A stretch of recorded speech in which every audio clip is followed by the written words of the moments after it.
Final race on the program today from where we're at Fontainebleau, and they're heading on down to the start. In fact, most of them have arrived there. This is a replay, and we have a big field of 18 to contest the race. Avrilo Manoir wears a red sash to distinguish that horse from Pradaro. Pradaro is at 8.3. 5.6 favourite is Territory of War. 20 number 3 Khan. Versa number 4 is at 20. 14 for 5 Wrong Colour. Avrilo Manoir is number 6 at 20, 55 for 7. Georgiana, attached away to do it, is at 33, 13 for Veldikova. Scarface is 10 at 6.7, 8.1 for 11. King Robbie. Sixtus is 12 at 25, 22 for Addiction Dream. Kakarato is number 14, who is at 26, 38 for 15, Divine Krishnat. Reminisce is number 16 at 69, 21 for 17, Royal Wood. And number 18 is at 17, and that is fine at the present time. So as you can see, plenty of chances in this race. And number 2 as the favourite, Territory of War.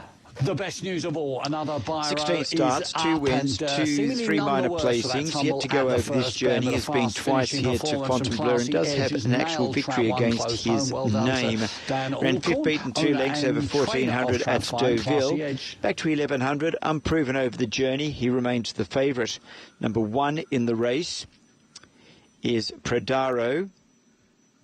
Pradaro is a horse who's had 9 wins from 45 starts. 6 over the journey, 4 have been over this course and distance with 2 second placings. A winner 2 starts ago over 1200 before that second here last time out, but it was back in November. Is here first up for this season. Go down then to horse number 10, Scarface. Scarface is third, past 2 starts, 1500. Over the distance, 2 starts, 1 victory. Has 2 wins in 48 starts in total. Third last time out on the 26th of February at Cagnes-sur-Mer. Can sit close to the lead.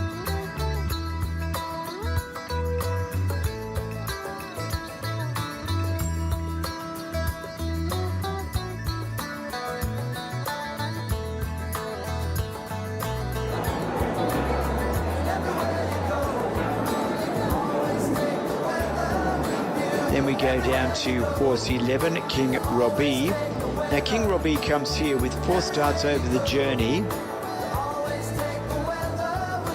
And course and distance for 1 win, but has won twice over this distance from 9 starts. It's won 6 in total.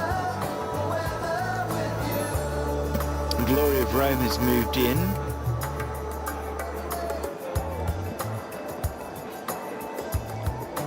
They're trying to bring him in. He looks like he's now moved in. Now that's the way to do it, is about to walk forward. No, he stays in a circle there. So we've only got 1 horse of the 18 that has moved in at the present time. Kakarato is coming up. He stands side on though at the present moment. So they are the 4 main chances in this event. So the next in line then is actually horse number 9. And he's showing at 13. Veldikova.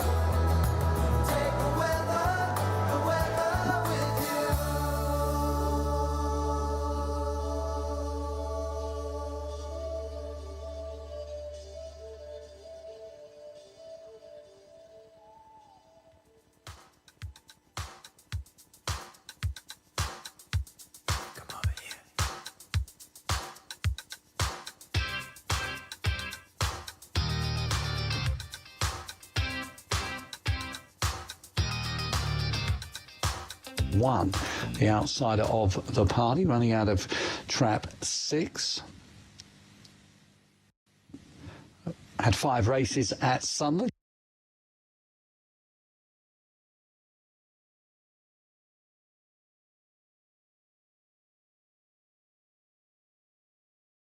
Two wins and 1 second place.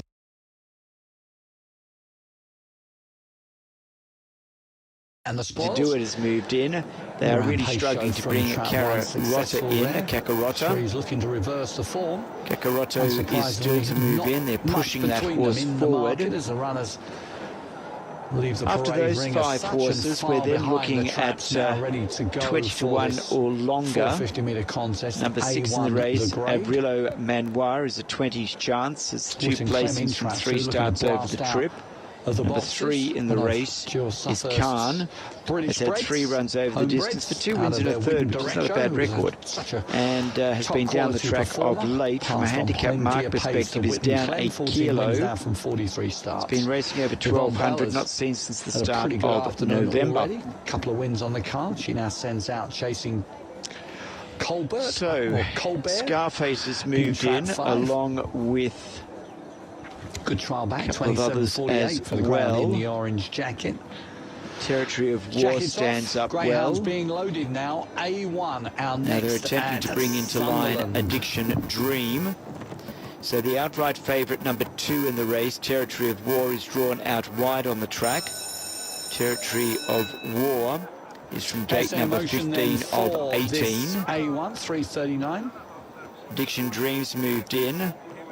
Favourite in 3 over 1. With Pradero towards gate number 17 into 18 goes Adversa. William Clem is showing that trademark early boot as well. But it's the white jacket that goes round off the second bend with the advantage. White leads from now the blue Khan is to move up, 1-4-6 along with also Sixtus going into bend 3 and King Robbie. Scampering clear. Trap 1, Rattling West out of the pack once again. Sixtus has moved in, followed along by King Robbie. There's only one, maybe 2 to come in. 3 at Sunderland. Rattling West beats Kenya Wildcat, almost a replica of their last meeting last week. How consistent. And just the one to come up, and that is Khan. Success for the Anne Lagan owned and trained Rattling West.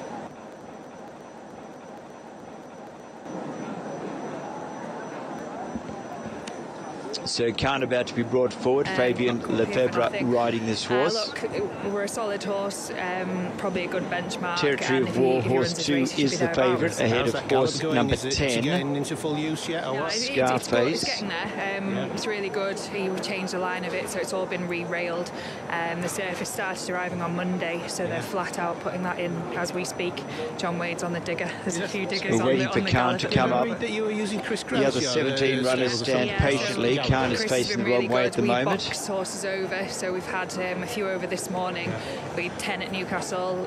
We've had horses over at Dennis Smith's Gallop as well, which is the old grass gallop, which is brilliant. So I mean, they have been flying. They've been holding their form, but you know, now they're trying to bring Khan into line. The days are very long. Like they were still riding out, you know, getting now to 2 they're o'clock ready, today. The lads, set to go.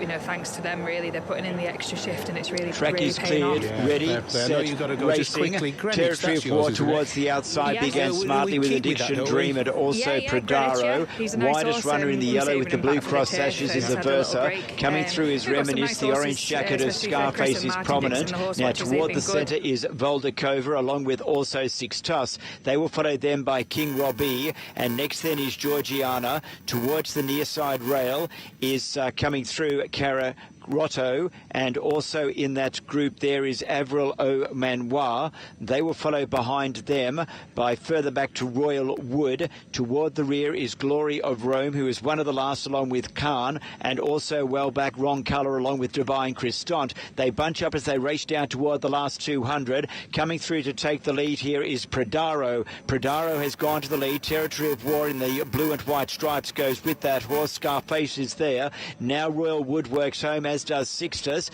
and on the far side then we've got Taste. That's the way to do it, but the favourite found the lead, Territory of War, in the dying stages, and Territory of War ran away to win. Pradaro and also Reminisce bobbing, finishing for second and third,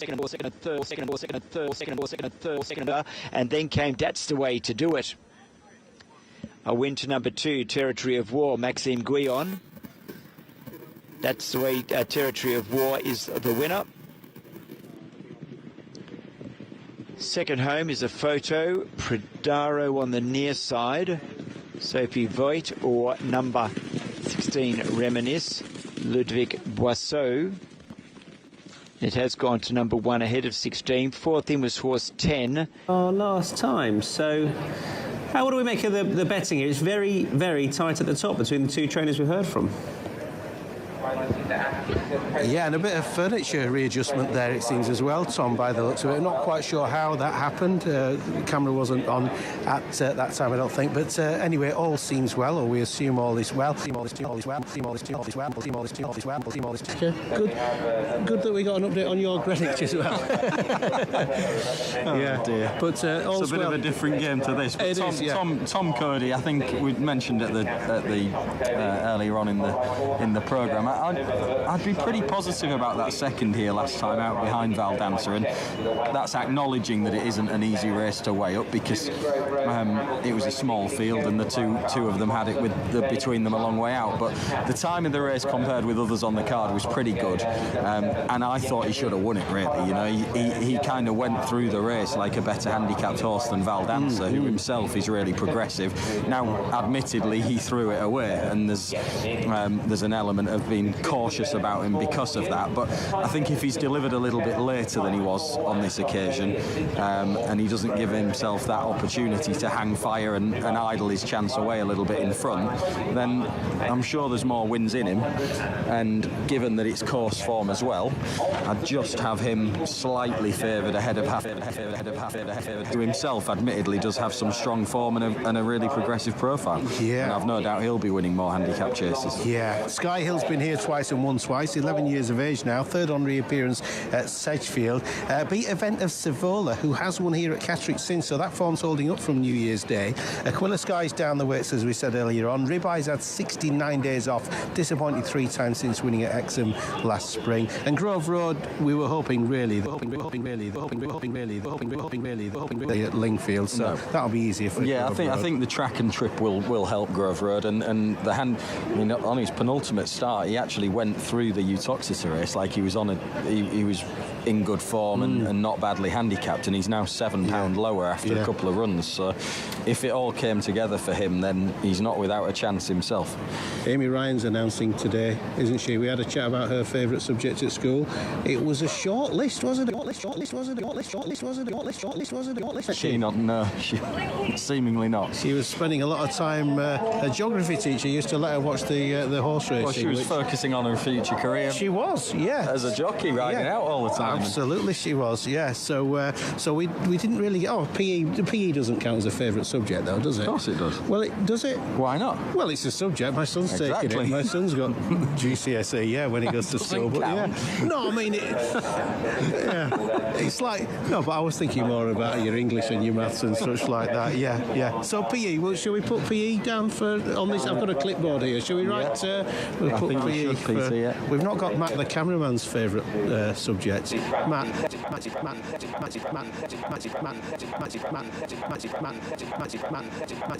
Okay, we'll go back to the geography student. Open the student.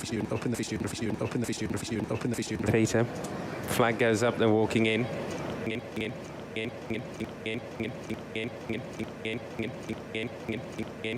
And 1 furlong this time, with 19 fences to negotiate in this Download the Race Day Ready app today handicap chase.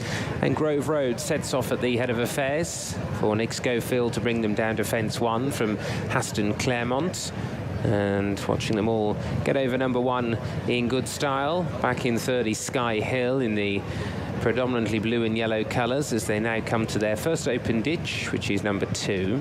In 4th place is Get 'Em In, followed over by Aquila Sky, the top weight, who landed just ahead of Ribeye, and Tom Cody held up at the back of the field by Ross Chapman in these early strides. Here's fence number 3. Grove Road over clear by 3 lengths. Dropping back down in trip this afternoon, having not stayed 3 miles and 5 when last seen at Lingfield Park. 2 complete circuits to go. Clear of Haston Claremont, dual winner already this season at Lingfield and Wincanton, and was only denied a hat-trick by Nose at Chepstow last time. He's a length and a half in front of Sky Hill. 2 from 2 here at Catterick, having won the same race 2 years running on New Year's, 23 and 2024. Jamie Hamilton aboard. Get 'Em In racing next towards the Grail in yellow, Aquila Sky following him. Tom Cody hugging the rail, hard against that, hard against that, hard against that, hard against that, hard against that, hard against that, hard against that, hard as they go to the back straight, 5 fences then in a line. Numbers 4 through to 8. And Grove Road into the wings of the first of them with a lead of 6 lengths. Over Haston Claremont, who just brushed through the top. 3/4 of a length ahead of in third Sky Hill. They're being followed in 4th position by Get 'Em In. And then we have Aquila Sky, who's had a couple of runs already this season, but before that had a 770-day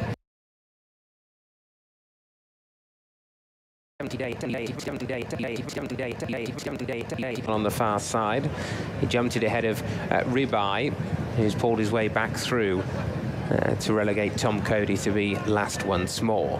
Here's the 4th down the line on the back straight, and all of them jumping that well and going on towards the 8th now.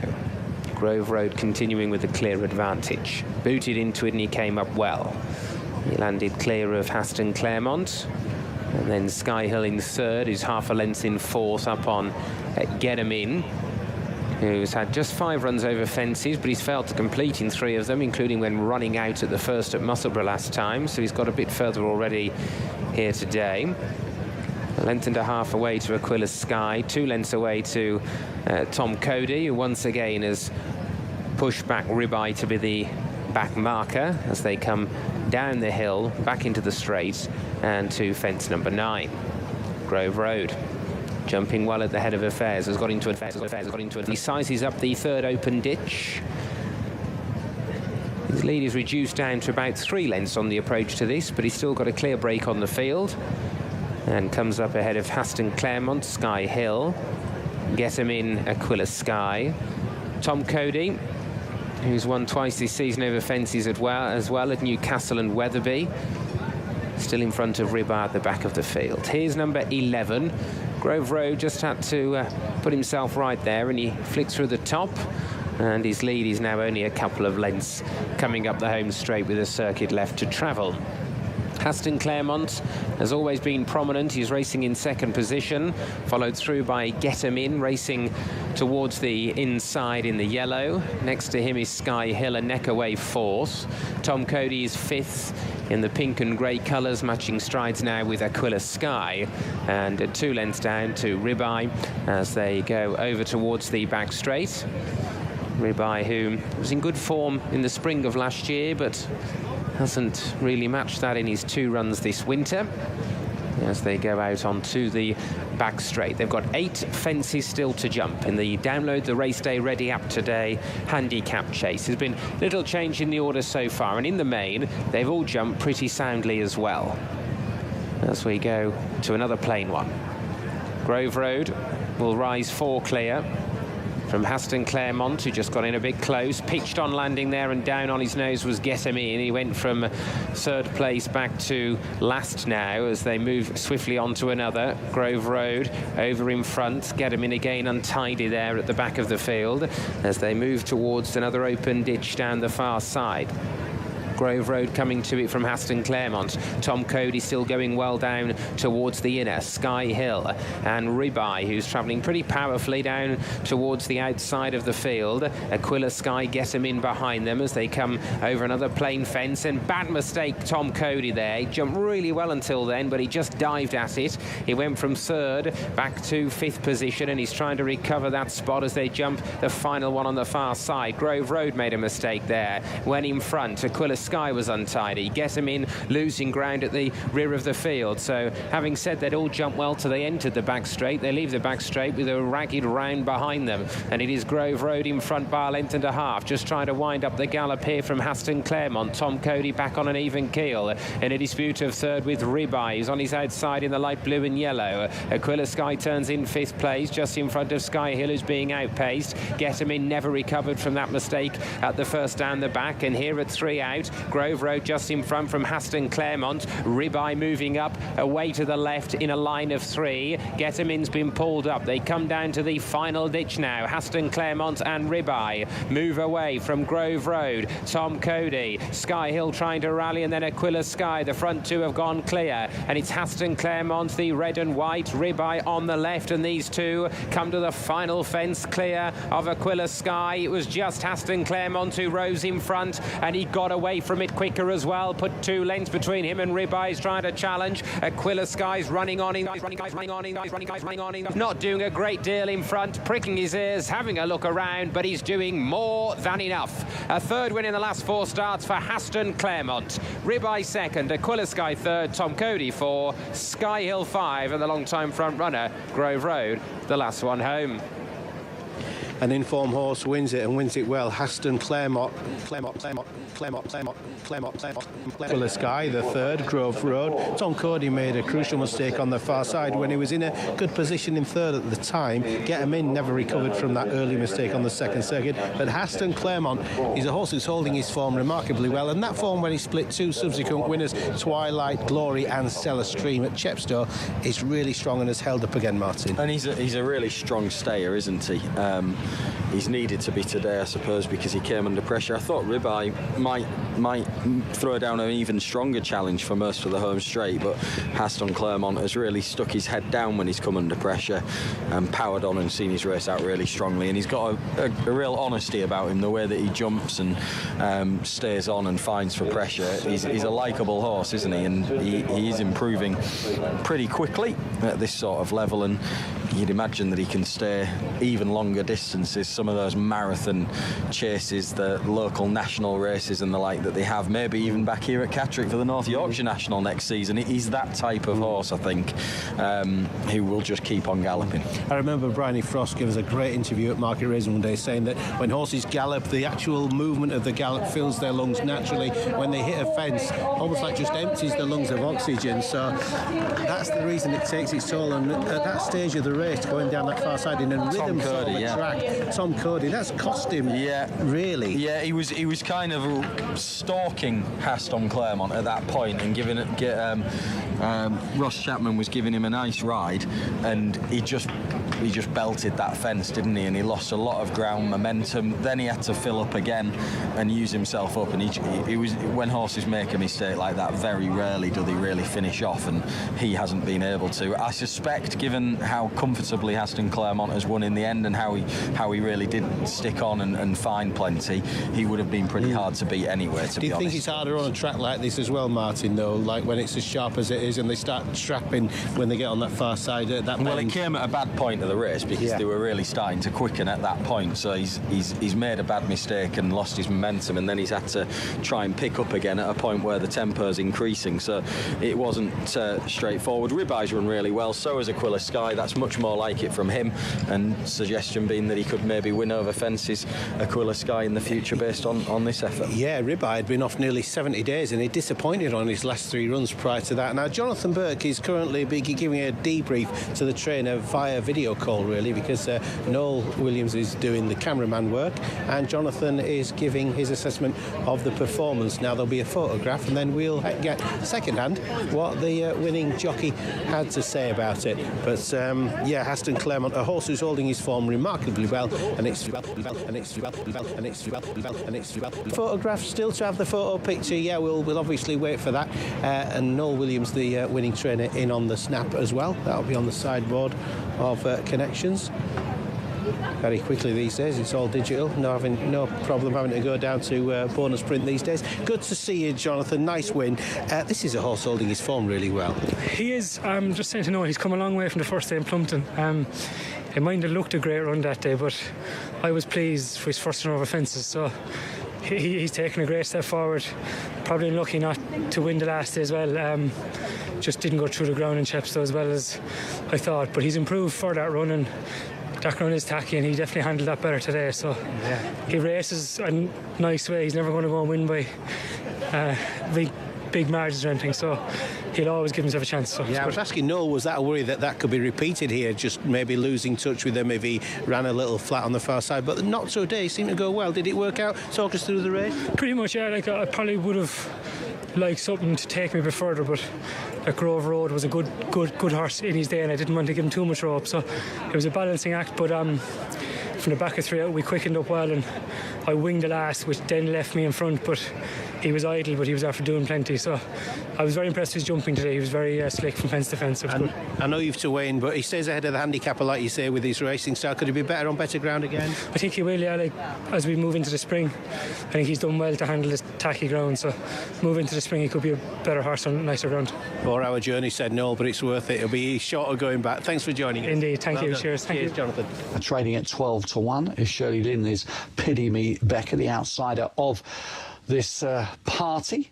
Anadan King, then your favourite, opened 11-8, drifted out to 13-8, but still the favourite, running out of trap 6. Good winner last time, looking to land a repeat, pacing up into the turn. But a Lucky View in trap 3 also, with a good start in his locker, another potential improver. He only had the 3 starts at Sunderland, ex-Irish Greyhound. A Newbridge winner. A Lucky View running out of trap 3. Runners filing behind the traps now for this race 7 at Sunderland. A2 the grade. 14-1 now, trap 5, Pity Me Becker. Down the card, 5-1 from a best of 6-1. So some support for Jaguar Emma in trap 1 should be noted. 5-1 trap 2, Midtown Sheeran. 2-1 a Lucky View in from 5-2, 9-2 14s, and 30-8 the Jolly. So the hare is on the move for this race 7 at Sunderland. Favourite running out of trap 6, and that is Anadan King. Stand by. And they get away. One just takes a bump from trap 5 and is slow away, but the pace coming from a Lucky View is going to look to sweep round in front ahead of trap 2. It's coming together between the 2 and the 3, and 2 goes on. Midtown Sheeran down the far side with a healthy advantage. 6 moves into second. Anadan King have got plenty to do. There's 2 streaks clear and goes even further clear going into bend 3. It's a 1-dog race at the moment. Ken Dobson's Midtown Sheeran with the call. 6 is staying on, but too little too late. 3 maybe just nabbing second from 6, but no doubt about the winner. Midtown Sheeran in trap 2 for Ken Dobson and Mr.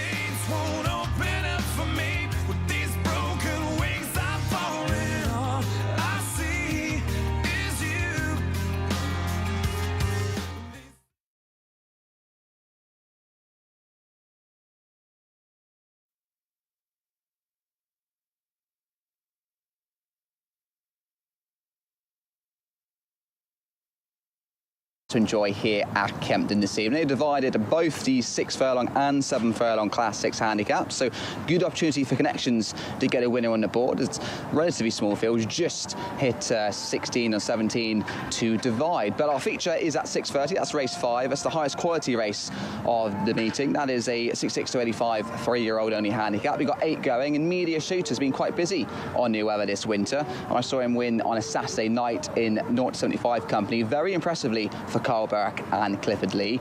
And then he came here on our Sunday evening action 17 days ago, where he ran an absolute cracker to finish second to Fire Dragon. Now, on that occasion he had stall 7. Tonight he's got stall 1, so lots in Carl Burke's horse's favour, and he bids to follow up his win 2 starts back. But there's a couple of interesting rivals in opposition, and one of those that's been well backed is Brunel Nation for Richard Hughes and Finley Marsh. He had 3 runs last year, 2 at Newbury, 1 at Windsor, finished mid-division in his qualifying efforts and showed a lot of promise. Now, he was a £95,000 yearling, £130,000 at the breeze up, so he's supposed to be better than a mark of 71, and the market support suggests that he's wintered quite well for his return as a 3-year-old in March. Of the others, Matt Canoda has been in good form for Ollie Murphy. He won at Chelmsford over 5 furlongs last time. He's now been bought by Ian Williams, so he's on his 3rd trainer already.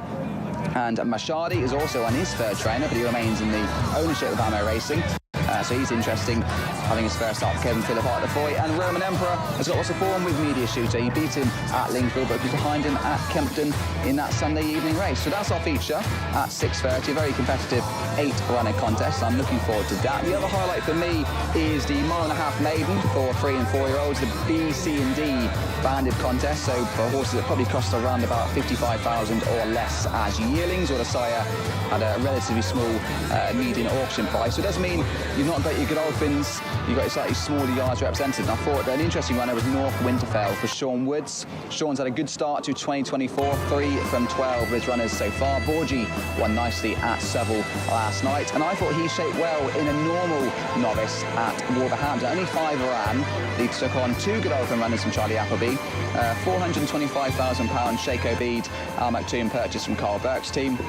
And the horse that he actually was only a length behind is rated 78 for William Hagger. So a big drop in grade from North Winterfell, and there's a bit of money around for him early last night. He's a son of Golden Horn, but it's the other Golden Horn in the field that's a pretty warm favourite. That's Across Earth for Marco Botti. He's looked a little bit awkward on leaving the gates in his 2 starts so far, but shown promise on both of those. He ran well at Newcastle when splitting horses rated 68 and 57, and then probably posted a better effort when finishing 4th at Wolverhampton. We've not seen him for 131 days. He's been pretty strong in the market, but it might not be the most competitive of contests. It was last year won by a Relentless Voyager, who was 3rd in the Italian Derby for Andrew Balding. We get underway at 4:24 with an apprentice riders race. Maison is one of our favourites in that for Alice Haynes, and that's a nice start to our card here. First of 9 races. Bring me to life. Every day the fire's burning, I'll bring you to life. Bring me to life. I can't wait anymore. Starter Robbie Supple is ready for them now. The flags are raised. They're off. Whatever may come, the world keeps revolving. Perhaps. The other Seb running out of trap 3 at 6-1 for Nora Mack. Rapido Vienti for DK, Derek Knight, 13-8 joint favourite. Voltage Flyer runs out of trap 5, second of Nora Mack's runners. 7-1 chance, and Insane Sam in trap 6, same 7-1 odds about the stripes for George Andreas. Very much in form, sort of trap 6, looking to land a hat-trick here. Been in really good form of late.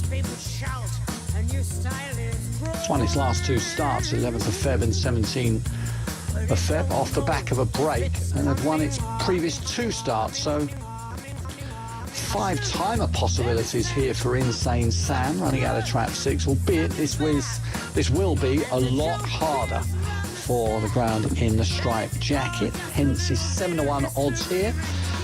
Steady market ahead of this D2, 13-8 joint favourites. As I speak, 13-8 remains the price for Hell of a Diva in trap 1. Your favourite 7-4 now, Rapido Vienti, just drifted out slightly. Likewise, Voltage Flyer out to 8-1, and Insane Sam 12-1 now. The ground who started at 7-1.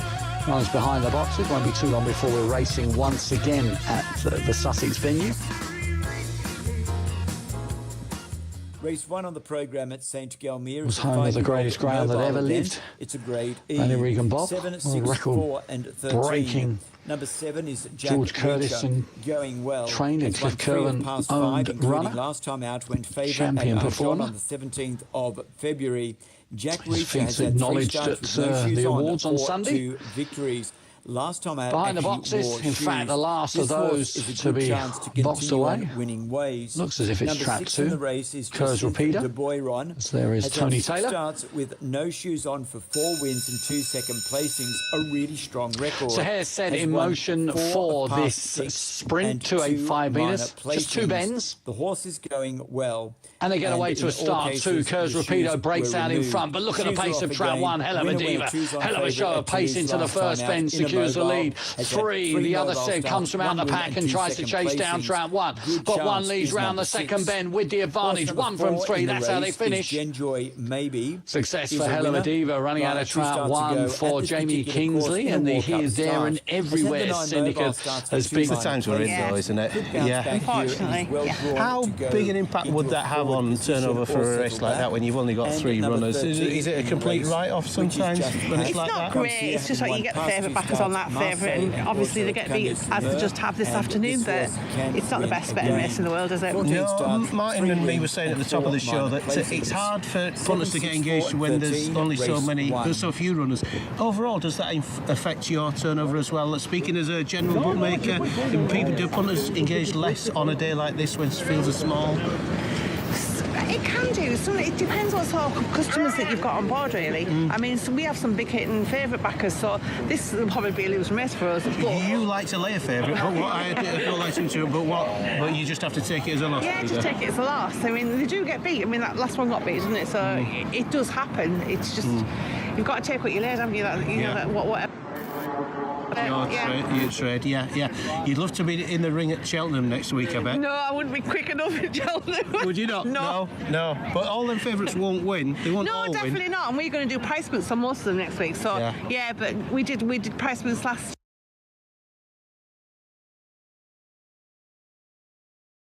The race has been watered down with too many options for certain horses. Has that had an impact, and if so, to what extent, on anti-post punting with your clients? Do they not get involved too much anti-post, or do they just try and back a Willie Mullins horse where they think they know it is going? Well, yeah, it's usually Willie Mullins, isn't it? But they do, but you, with it having so many engagements, tend not to, I would say, more than do, unless they know, obviously, which is aim for, and that's a likely... event. You must have as much money as Martin Dixon, because you were sponsoring at Newcastle yesterday, I'm sure, and I see you down at Chepstow for Slass, and that you're a big investor though in the racing. Yeah, well, you don't mind, but well, this is what we love, isn't it? We love the racing, so we do put a lot of money back in. I mean, other sports as well, but I think definitely racing's the heart of us. And what's the margins like? Because some bookmakers have to use racing as a loss leader because they say the margins aren't there, especially at this time of year. No, is racing good for you overall? Good for us. Yeah. It's football. Everyone's football crazy for betting, aren't they? Football is as well. And at the moment, we're doing offers on Craig Score. So it's gone. Our turnover on that's just gone crazy. But has it? And what's going to win your race? Have you got a view on well, it? Do you think it's going to be the hard one to beat, isn't it? Right.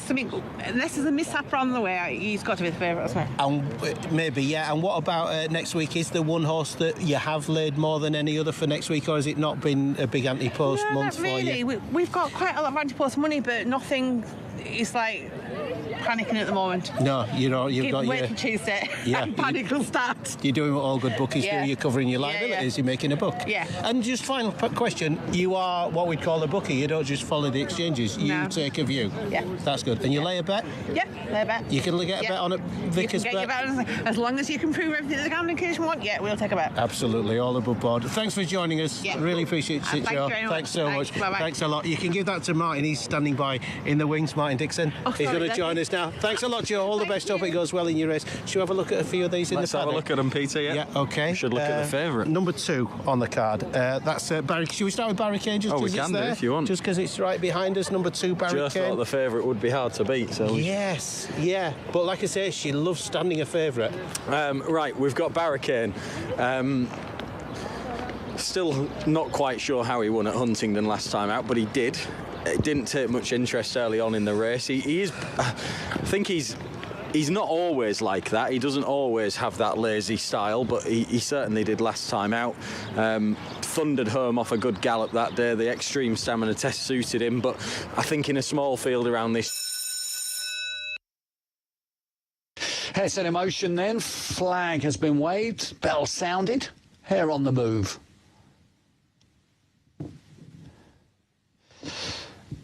And the traps are open in trap 3, breaks out in front. Karina Stars pacing up into the turn, being chased by trap 4, is looking for the inside line. All sorts of problems. 5 takes a tumble and 6 goes round in front. Altmore Midget with the call down the far side. 6 leads them 2, 4, 3, 1. And the back marker 5 hopefully up on its feet. Russell on fire going into bend 3. It's trap 6 with a healthy advantage. 4 stays on in second. Westfall Shawner off the last bend. Runs wide 6 but still in charge. 1's absolutely flashing home. Watermill team not going to get there. 6 beats 1.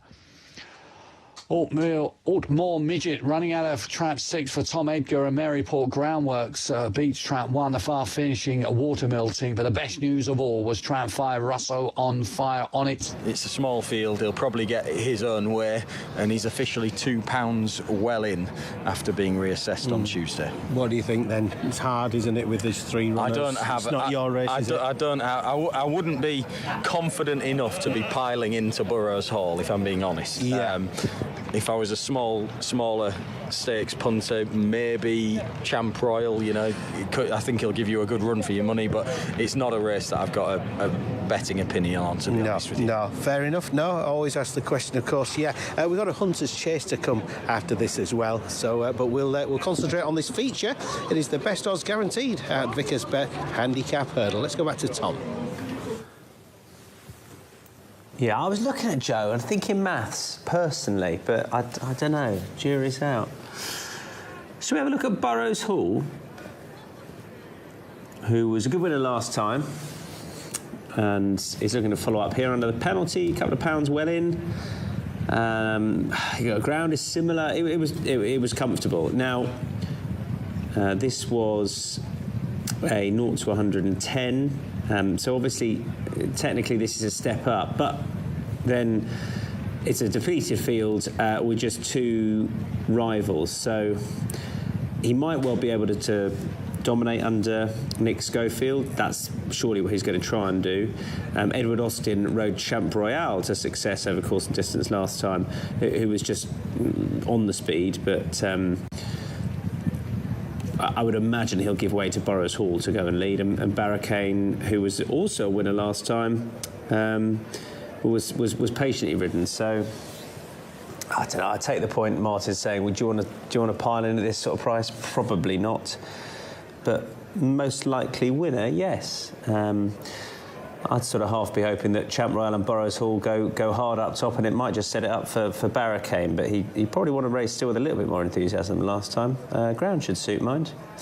There we are, 3 going to post, and as you might tell, Peter, I'm on the fence.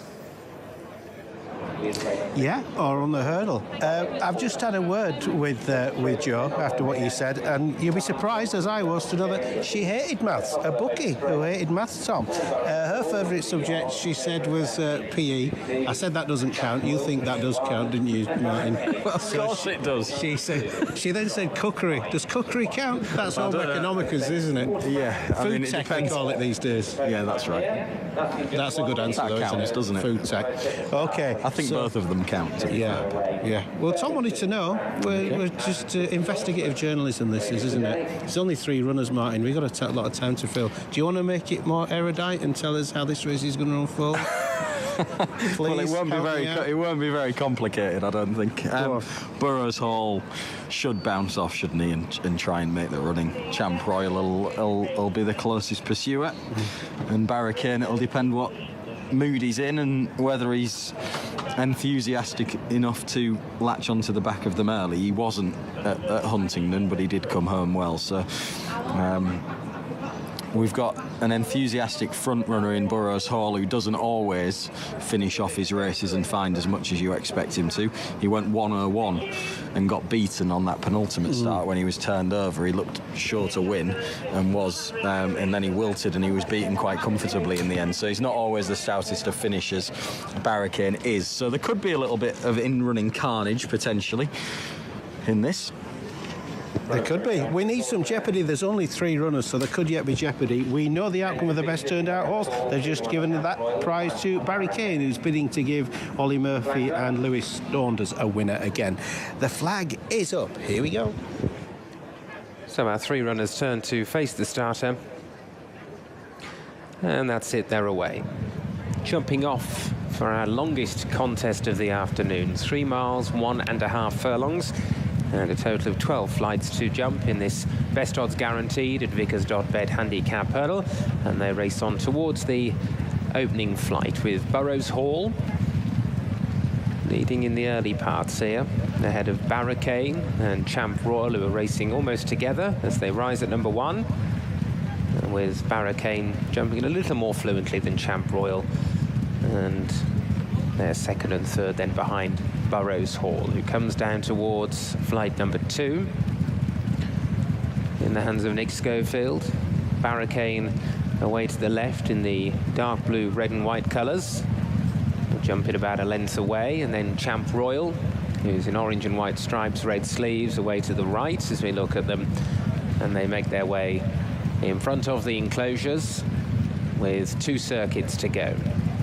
And it's Burrows Hall, who was an easy course and distance winner 8 days ago, for which he's penalised to the tune of £7. That was his first run beyond 2 miles and 5, but there are plenty of stayers in his family, and he seems suited by that step up in trip last week with that comfortable success, and he's going forward over towards the back straight towards the 3 flights on that part of the course. Numbers 3, 4 and 5 this time. Leading up from Barricane, trained by Ollie Murphy, who had a winner here at Catterick this afternoon, with Lewis Saunders aboard, and Lewis has ridden 2 winners, and they're both on Barricane, one at Uttoxeter and then at Huntingdon last time out. Coming to the first down the back, Burrows Hall by just over a length. At that time, Champ Royal was a little more fluent than Barricane, and Barricane's just being ridden along for a couple of strides, just cajoled on the run towards the 4th, alongside Champ Royal, and moving on down towards the 5th flight. Burrows Hall, ears pricked, just flicking through the top. Champ Royal against the inside rail, Barricane a little bit wider out. He can run in snatches a bit, Barricane, and he has just been shaken along for a couple of strides down the back for the first time. About to swing left-handed and leave the back straight behind them. Burrows Hall, the trainer Sue Smith, who's had 95 winners over jumps here at Catterick in her training career. Burrows Hall would take her one closer to that century. Barricane in second, and Champ Royal, trained by Susan Corbett, who's in good form at the moment, and this horse has won 3 of his 5 since joining the Corbett team. Hexham, Musselburgh, and as course and distance win as well. Sam Coulthard is aboard. Into the straights, they've gone past the point from where they began, jumping the first in the home run. That was number 6. Burrows Hall, Barricane, Champ Royal, pretty much the order throughout, and they're now setting their sights on flight number 7. Burrows Hall, well. Champ Royal towards the far side, and Barricane again, not for the first time and probably not the last either, just having to be squeezed away from the back of that hurdle, but he's well in touch. And so 1 circuit to go, heading over towards the far side with 5 to jump in the best odds guaranteed at Vickers.bet handicap hurdle. This is a qualifier in the Go North Brindisi Breeze series, the final of which will be staged at Musselburgh on Friday the 5th of April.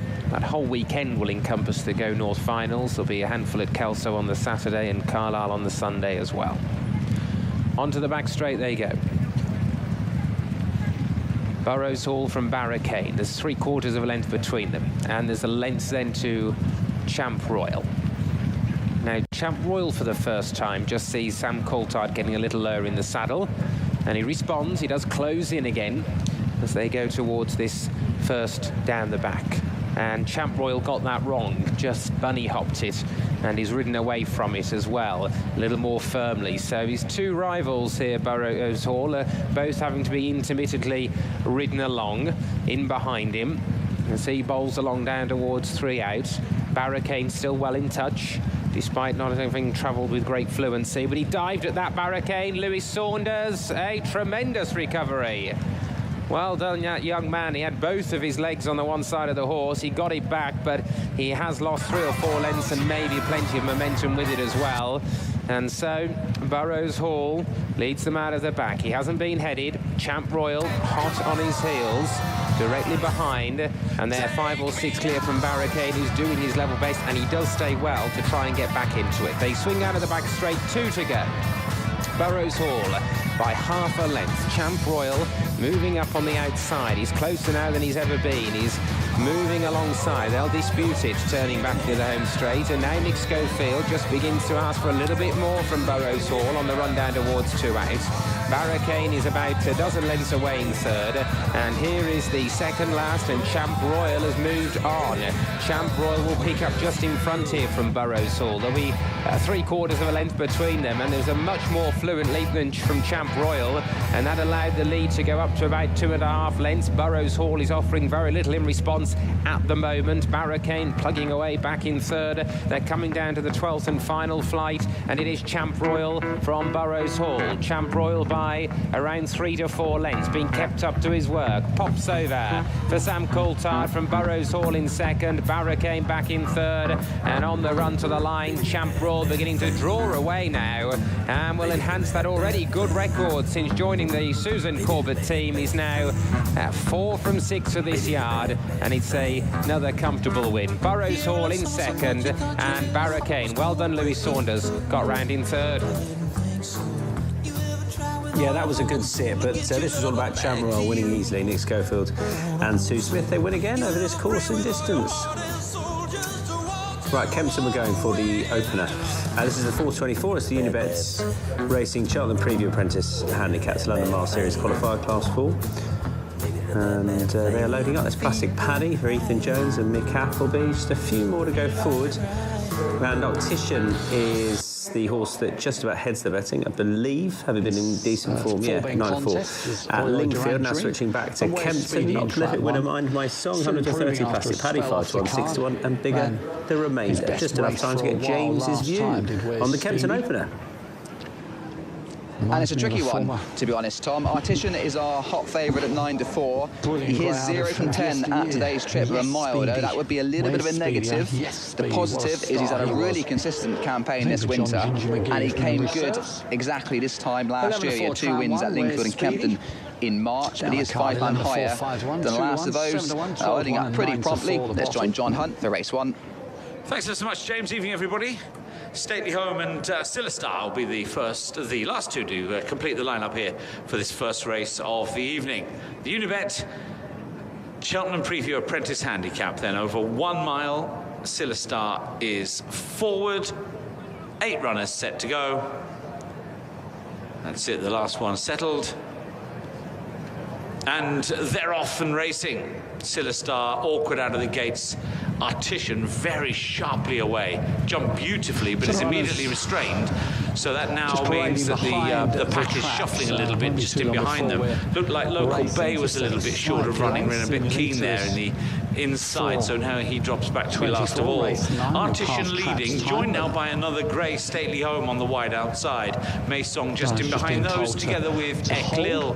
After Eklil comes Velna. Velna's then being tracked by Silastar. Silastar followed by Plastic Paddy, who's held up at the back end of the field in company with Local Bay, who's still the back marker. They've reached the end of the back straight, now they begin the turn back towards home. So on the rail, that's Artisan leading up narrowly with the red cap on the outside. Stately Home right there, the 2 greys matching stripes. Maysong is just behind them on the outer. The orange sleeves of Eklil on the rail disputing third place as well. Little gap then back to Velna. Silastar is next, followed by Plastic Paddy, and last still is Local Bay. Into the straight they come. 2.5 furlongs left to go. Artisan and Stately Home are still together. The 2 pole now in sight. Under pressure now is Eklil, struggling to stay with them. Third place for Maison, close enough if good enough, and starting to stay on. The leader is still Artisan. From the back, Plastic Paddy's black and red jacket, thrusting home as well, getting it's a pretty juicy start from but now the new leader is Maison as they come close home. Plastic Paddy still packing a punch down the stand side. Can he get there? Looks as though he will. Plastic Paddy delivered beautifully to win the opener. Maison next on the outside of those was Artisan. Stately Home was following them home, and then Velma. A sixth career success to Plastic Paddy. For him, trainer Mick Appleby, and known as Magna Carta Bloodstock. Second Maison. I thought the race had worked out perfectly with Stately Home taking on Artisan early doors, but the problem was he got left in front way too soon for Maison, and in the end he got claimed by our 9-2 winner.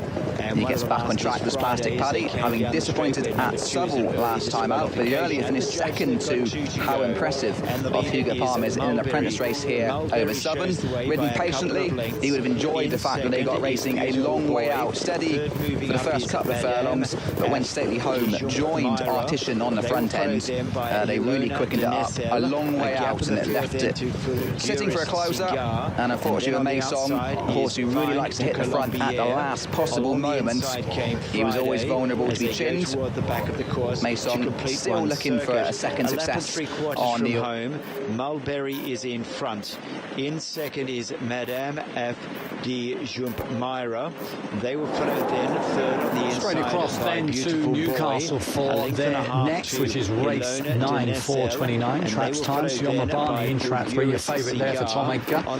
Tom had our last winner at the biker venue, looking for a quick fire double. For the kennel, therefore, is Sion Barney in trap 3, looking for his first win. And he had the 3 starts at Newcastle.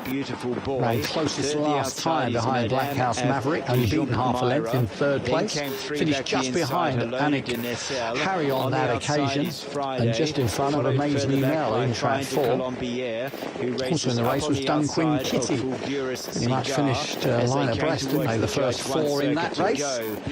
Sion Barney in trap 3, favourite at 7-4 to land the spoil. So down the card, Harry in trap 1 at 9-2 from an opening show of 5-2. Trap 2, Black House Maverick at 11-4. Sion Barney in trap 3, 15-8. Amaze Me Mel in trap 4 of 4-1. Dunquin Kitty in 5, same price 4-1. Your outsider is Crown Me at 12-1. Trap 6, 12-1. Trap 6. So down the card, 9-2, 11-4. 15-8 favourite, 4-1 twice, 12-1. The bottom, jackets coming off, loading process very much underway. Not a lot between them last time. Will that be the case here? Sion Barney closely matched with Black House Maverick, who won on that occasion. That was last time on the 1st of March. Jackets off, box away. As they go toward the next turn, they're about to come down the side of the track. The hare is on the move for this race 9 in Newcastle. A4 the grade, 480 metres. Trap 3, Your Jolly. Behind this leader, hair spins round. Beautiful boy. Third on the inside, and they're away at Newcastle, and 2 just fluffs his lines early doors, stumbles, and that gives the office to trap through, goes round in front. Sion Barney with the call, coming together with 5, but 5 swoops round. Dunquin Kitty goes on down the far side. 5 leads from 2, 3, 6, 4 on the back marker 1, going in to bend 3, and it's Dunquin Kitty looking to land the spoils for just the second time. Leads a charge from 3, 2, 6, staying on round the back off the last bend. It's 5 looking for the line. 3's getting closer. 5's got the call at the moment. 5 beats 3. Dunquin Kitty in trap 5 for Fairbairn Racing, and Brian Fairbairn lands the spoils for the second time in 7 starts from trap 3. Sion Barney, 5 beats 3. Alexi Garando, and third in the race going to course number 5, Yolona de Nacelle, Florian de Minot. 14 was course number 9, and the gap in the field to the remaining runners headed up by 9. 4, 3, 5, 7, and 9 on race number 7.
can see the runners at Sunderland on parade for their race 9.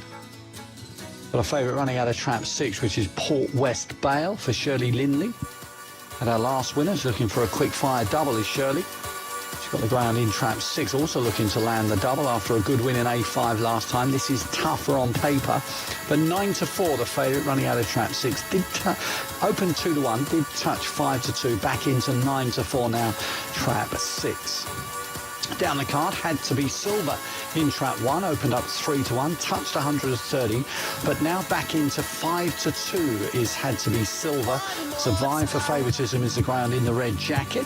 Trap 2, 4 Penny Tan, opened 7-2, now into 3-1, trap 2. Neptune Rams runs out of trap 3, out to 12-1 from an opening show of 11s. Making debut for Paul Miller. An August 22 Raw Pup. Ridgemount Aspen runs out of trap 4, opens 7-2 into 130 for the Anne Lagan camp. Stage Man in trap 5 at 130 for Paul Miller, second of Paul's runners. He's got the 3 and the 5. Open 11-4 out to 7-2 and 5-2 now. We've got joint favourites 1 and 6, which is Had to Be Silver is now gone favourite. So it's a fluctuating market here at Sunderland. Down the card, 5-2, 11-4, 14-1, 4-1 twice, and 11-4. But your favourite now running out of trap 1, which is Had to Be Silver. Good winner in A5 back on the 7th of Feb. Not been disgraced subsequently in A4. Conditions perhaps perceived to maybe just be suiting the inside runners a touch more. 3 wins for trap 1, 3 wins for trap 2 and a couple for trap 6. We've had 8 starts at Sunderland. This is race 9. The jacket's now coming off. See trap 6 there, Port West Bale. Open to improvement after a recent break and looking to cut a dash early doors. In fact, so will Stage Man in trap 5.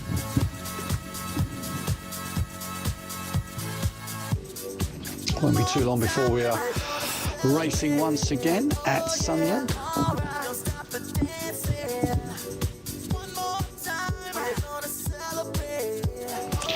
Good luck with how you see it.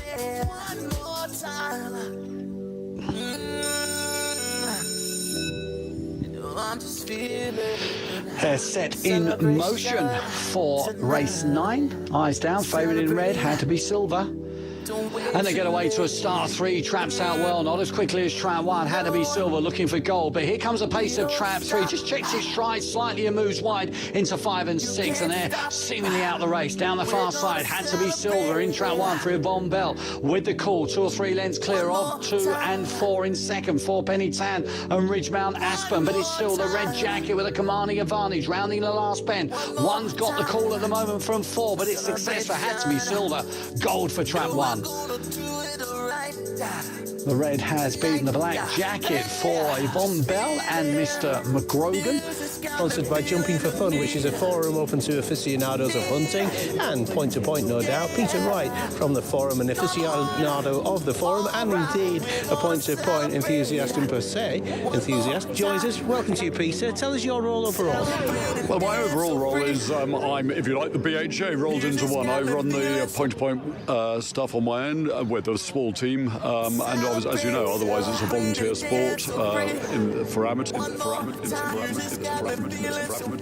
And 1 or 2, like Tom Ellis, is just about to turn professional. So it has a bit of everything, and our point-to-pointers go from the young hotshots going on to greater things in the future, all the way up to a lot of the ex-national hunt coming back down to us, acting as schoolmasters, because we provide a lot of the jockeys for conditional and professional jockeys of that STM.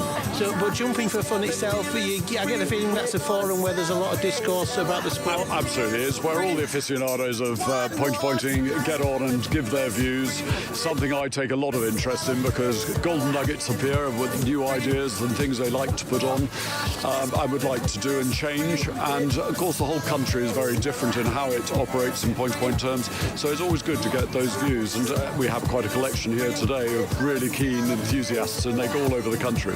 The West End was on the life support machine during the COVID times, and point-to-point almost was a casualty as well at one point. How much is the sport fighting back?